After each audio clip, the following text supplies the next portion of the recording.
हम लोग लाज में आके वह लक्ष्मण रेखा लांघ जाते हैं, और लक्ष्मण रेखा लांघ देने से यानी मर्यादा तोड़ देने से हमें सीता की तरह घना दुख उठाना पड़ता है। पुण्यात्माओं, एक लक्ष्मण रेखा हमने सतलोक में लांघी थी, वह मर्यादा तोड़ी थी, अपने परमपिता से हटकर हमने इस काल में मन फंसाया था। अब हम उस मर्यादा को उल्लंघन करने से आज कितना कष्ट उठा रहे हैं।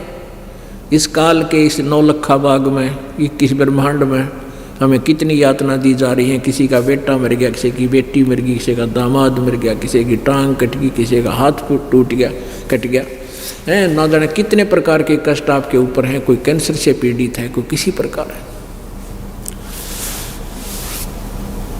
पुण्यात्माओं, हमने फिर वापस अपने भगवान के पास जाना है, पति के पास जाना है। अब पुण्यात्माओं,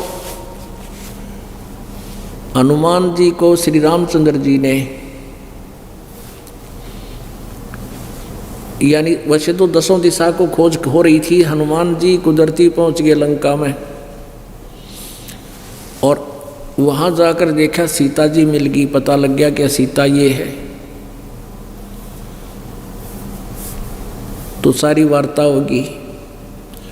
सीता जी ने कहा, हनुमान जी ने कहा, माता मैं कुछ आहार करूँगा, भूख लगी है। सीता जी ने कहा, भाई इस बाग में तो फल तोड़ के भी ना खाइए हनुमान, ना तो मेरी पिटाई हो जाएगी।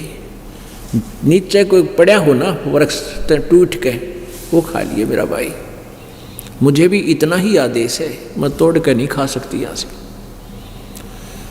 नू कह आँख्या माँ बाप पानी भराए और मैले कुचले कपड़े पहने बैठी, उतरा हुआ चेहरा, बहुत दुखी, और कहा, हनुमान श्री राम ने कह दिए मैं उसके वियोग में दिन काट रही हूँ कि आवेंगे मुझे ले जाएंगे। उससे पहले क्या देखा था हनुमान जी ने? ऊपर वृक्ष पर बैठा था, छोटा रूप धारण करके, सिंपल से बंदर का। रावण आया, रावण ने बहुत यातना दी कि तू मेरी पत्नी बन जा, स्वीकार कर ले। रावण को एक श्राप लगा हुआ था किसी देव का कि तू अगर किसी औरत से बलात्कार करेगा उसी दिन तेरी मृत्यु हो जाएगी। उसकी सहमति से करेगा तो तुझे, वो तो पाप तो था ही, लेकिन तू मरेगा नहीं। तो इसलिए सीता को वो सहमत करना चाहता था, लेकिन सीता ने कहा कि रावण ये जान जा सकती है, इसको रामचंद्र के अतिरिक्त कोई छू नहीं सकता इस मेरे शरीर को। इस तरह की वार्ता सुन ली थी हनुमान जी ने। फिर रावण चला गया था कि तुझे 1 हफ्ते का समय देता हूँ, सोच ले। वो कह रही थी बेशक कितने हफ्ते का दे, हमने सोच रखे है। तब वो आके उसने कहा, माँ, उसको पता लग गया कि तो बहुत तंग किया जा रही है की जा रही। तो माई ने तो ये कहा था, भाई नीचे झटका कोई पड़ गया और उसके नीचे फल खा लिए, तोड़ के मत खाना। हनुमान तो भाई सूरवीर था, उस पर ना देखा गया। अगी से निकम्मे ऐसे दुखी कर रहे हैं। अब उसने पहले तो उस वृक्ष ने तोड़ा, तले गिरे लद पद फलने, और फिर पहलवान था नु सरड़ सरड़ खा सारे खावा, कई फला कई वृक्षान तोड़ ताड़ गए, फलाते तो छक्या, बाकी के पाड़ के बागर फेंक दिए समुद्र में। रावण को पता लग गया कि एक बानर आया हुआ है, ऐसे ऐसे उद्मस्तार रहा है। ये तो आपने सारी कथा का पता है, ज़्यादा ना बढ़ा के। फिर वो वापस आ गए, सीता जी को अंगूठी दे आए, उनसे कंगन दे आए जो श्री राम पहचान सकते थे। सारी बात होगी। अब और कथा ना सुनाना चाहता, दास तो कहना चाहता है। अब रामचंद्र जी को हनुमान जी ने बताया कि भगवान सीता जी मिल गई और रावण के 9 लखे बाग में कैद कर रखी है। अब रामचंद्र जी हनुमान जी को अन्य व्यक्तियों से दूर ले गया कि आजा मेरे प्यारे बच्चे को। खुशी तो घनी हुई, मैं सीता जी की खोज कराया, सीने से लाया, प्यार किया कि आजा मेरे भक्त, मेरे संत, एक बार इधर आजा, 2 बात पूछूंगा। एकांत में जाकर पूछा, जैसे पुलिस वाले पूछा करें चोरते हैं। कहने लगा, भाई अनुमान उड़ते ठीक से सीता अका जी दया है आपकी, भाई रोटी कहाँ खाई। रावण के वहाँ गया होगा ना दरबार में, अक नहीं भगवान वहाँ नहीं गया, सीता लेकर गई होगी इतने वहाँ रावण के दरबार में, वहाँ खाना खा के आया होगा कि नहीं भगवान। माता ने तो ये कहा था कि यहाँ से कोई फल भी तोड़ के नहीं खाना तूने, फल भी तोड़ के खा लिया ना बेटा, मैं भाई मन ना पीटेंगे ये, फिर मेरी पिटाई करेंगे। कोई नीचे पड़ा हो ना टूट के अपने आप, वो खा लेना। वह किसके रावण के वहाँ जाओ थी। फिर कहने लगा कि आर श्रृंगार खूब कर रखे होंगे, सुथरे कपड़े पहन रखे होंगे अच्छे बढ़िया। अक नहीं। क्या वो रावण के पास जाती थी? अक नहीं। मैंने अपनी आंखों देखा, सारी वार्ता बताई कि वो तो आपके वियोग में आपके अतिरिक्त किसी को सौंपन में भी नहीं सोचती। अपनात्माओं, यहाँ रामचंद्र जी ये देखना चाहते थे, यदि वो आस्था मेरे में रखती है तो उसने लाऊं, और जय वो रावण से ही संबंधित हो चुकी है, रावण से घुल मिल गई है, फिर क्यों दुनिया मरवाऊं? दुनिया के लाल मरेंगे वहाँ पर, फिर क्यों लाऊं उसको छुटवा के? अगर वो मेरे में 100% आस्था है तो फिर उसको, उस आत्मा को अवश्य उस काल की, उस रावण की जेल से मुक्त कराना पड़ेगा। ऐसा ही हुआ।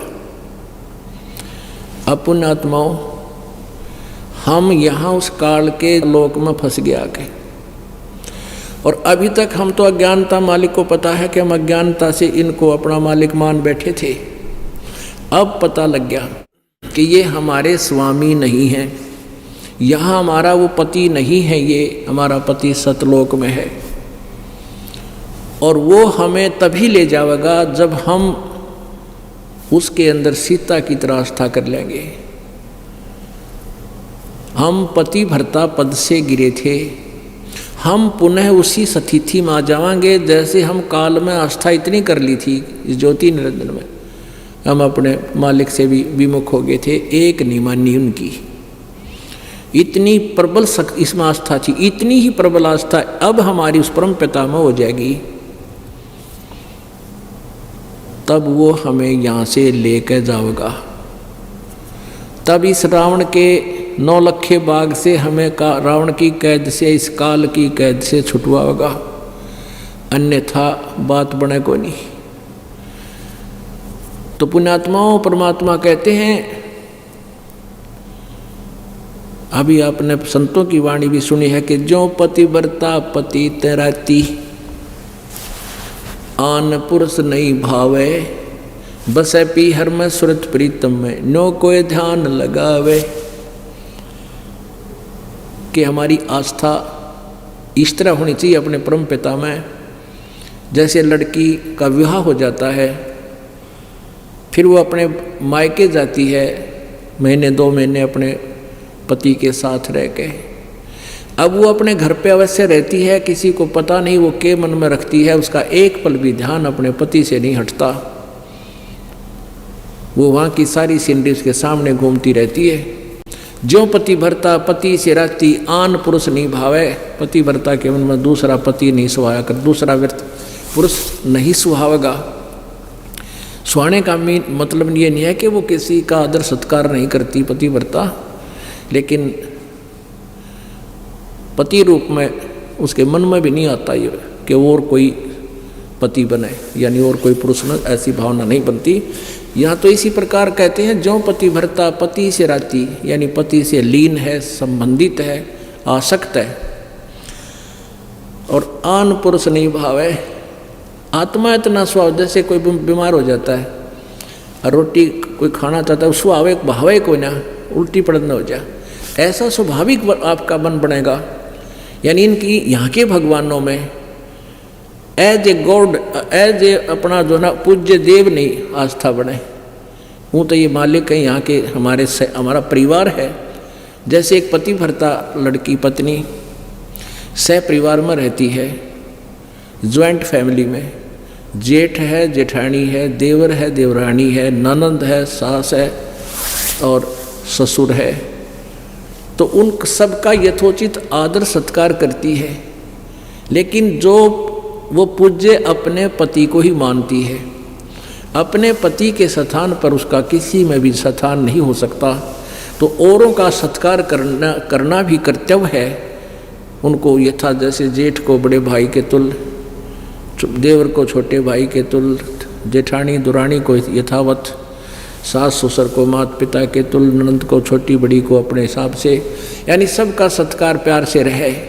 लेकिन जो आस्था अपने पति में वह किसी में नहीं हो, स्वप्न में भी, तो वो ऐसा होता पतिव्रता के मन में जैसे किसी ने बुखार आ गया हो और उसको कह ले खाना खा ले, उल्टी गिरन हो जा, जी परखी नहीं जा, तो ऐसा स्वभाव बनेगा आपका। तो ऐसा स्वभाव बनेगा अन्य भगवानों के प्रति आपकी आस्था कति नहीं रहेगी, मन में भी नहीं आवे, इन्हों सोच भी नहीं सकते कि इनसे मैं कुछ मांग लूँ, यानी इनसे पति वाले कर्म कर लूँ। करने का भाव है कि हम अपने मालिक परमात्मा से ही मांगें, जो मांगे, जो कुछ भी चाहें उसी से अपनी पूर्ति करें, तब हम पतिव्रता बनाएंगे। और फिर कहते हैं पतिव्रता जमी पर जो जो धर है पाँव, समर्थ झाड़ू देते हैं ना काटा लग जावे। पतिव्रता यानी ऐसी प्यारी आत्मा जो एक परमात्मा कबीर जी के अतिरिक्त किसी को स्वप्न में भी नहीं सोचती, फिर वो अपने जीवन रूपी सफर में जब चलती है, वो समर्थ, वो पूर्ण परमात्मा, वो कबीर परमेश्वर उसके जीवन रूपी सफर में कांटों को बुहारता है, वो पाप कर्म रूपी कांटों को सब साफ करता चलता है। कहीं मेरी प्यारी आत्मा को कोई कांटा ना चुभ जा, कोई कर्म का दंड ना लग जा। कहते हैं इस प्रकार अपने परमपिता में ध्यान लगाओ।